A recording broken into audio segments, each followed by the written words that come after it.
สวัส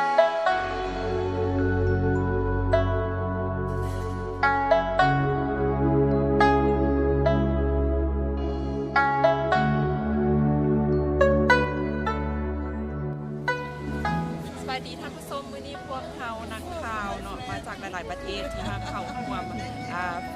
เกี่ยวกับนักข่าวสำหรับประเทศกำลังพัฒนาในปี 2019 เนาะได้มาที่พระราชวังต้องห้ามหรือว่า Imperial Palace เนาะอยู่ที่ Forbidden City เนาะซึ่งว่าในบอนนี้เนาะจะมีนักท่องเที่ยวเข้ามาเที่ยวชมพระราชวังดังกล่าวหลายพอสมควรเป็นพระราชวังหนึ่งที่ใหญ่ที่สุดในหาดพระราชวังของโลกเนาะและมันก็เป็นหนึ่งในวัฒนธรรมของจีนที่ถูกจดทะเบียนเข้าเป็นวัฒนธรรมจากองค์การยูเนสโกเนาะซึ่งว่าจะเป็นแนวใดแมนเขาเข้าไปติดตามชมเมืองน้ำกันเองเนาะ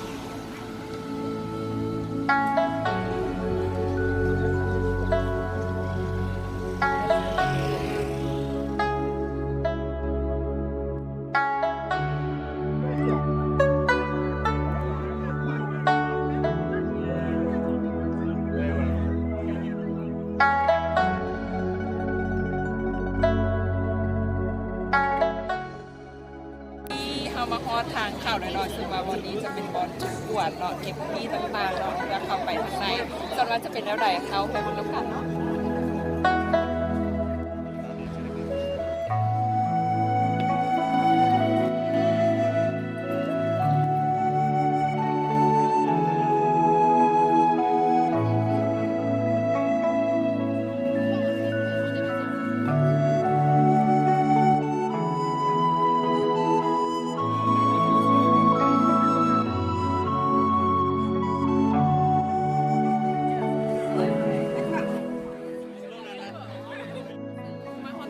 พวกเขาก็ได้เข้ามาภายในพระราชวังเนาะซึ่งเป็นพระราชวังที่มีความเก่าแก่มา600 กว่าปีเนาะซึ่งว่ามาฮอดนี้มันเป็นพระราชวังที่ว่าเป็นที่อยู่อาศัยเคยเป็นที่อยู่อาศัยของเจ้าจักรพรรดิเซาซีพระองค์เนาะซึ่งว่าจะเป็นแล้วใดแม่นเขาไปติดตามพระราชวังน้ำกันเลย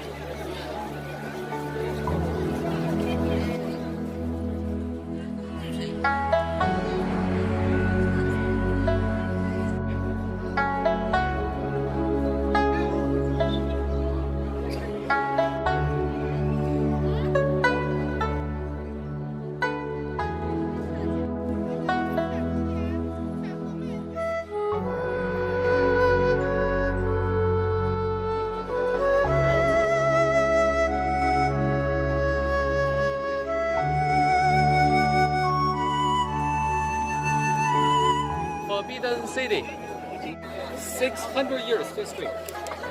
Here was first time to be built from 1406 to 1420. Ming and the Qing two dynasties. Totally 24 emperors used to live here. 1420 to 1924. Yeah, 24 emperors used to live here. Yes,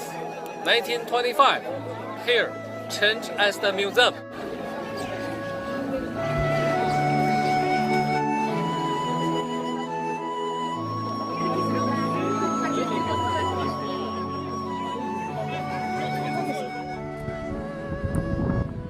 ดีใจที่ได้มาเห็นเพราะว่า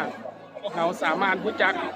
ความเป็นมาของเจ้าจักรพรรดิจีนที่มีประวัติความเป็นมาหลายร้อยปีฮะพวกเขาได้เบิ่งก็ได้ความรู้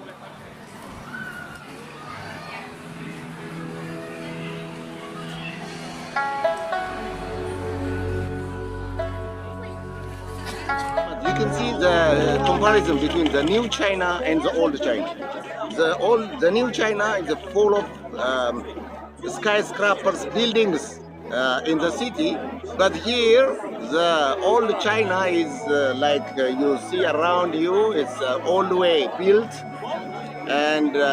their culture is very much interesting.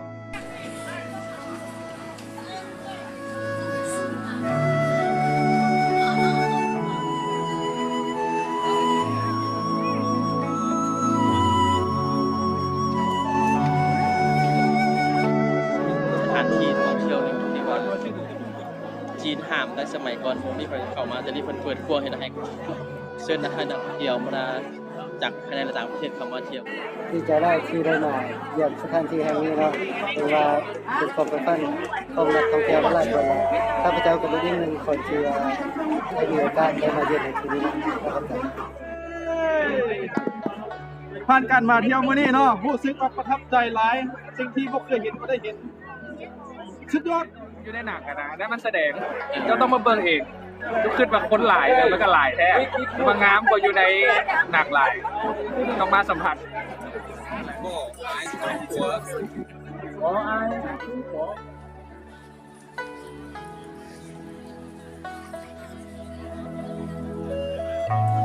มาวันนี้เนาะหวังว่าท่านผู้ชมจะได้ชมความงามความยิ่งใหญ่อลังการของพระราชวังทองคำแห่งนี้เนาะ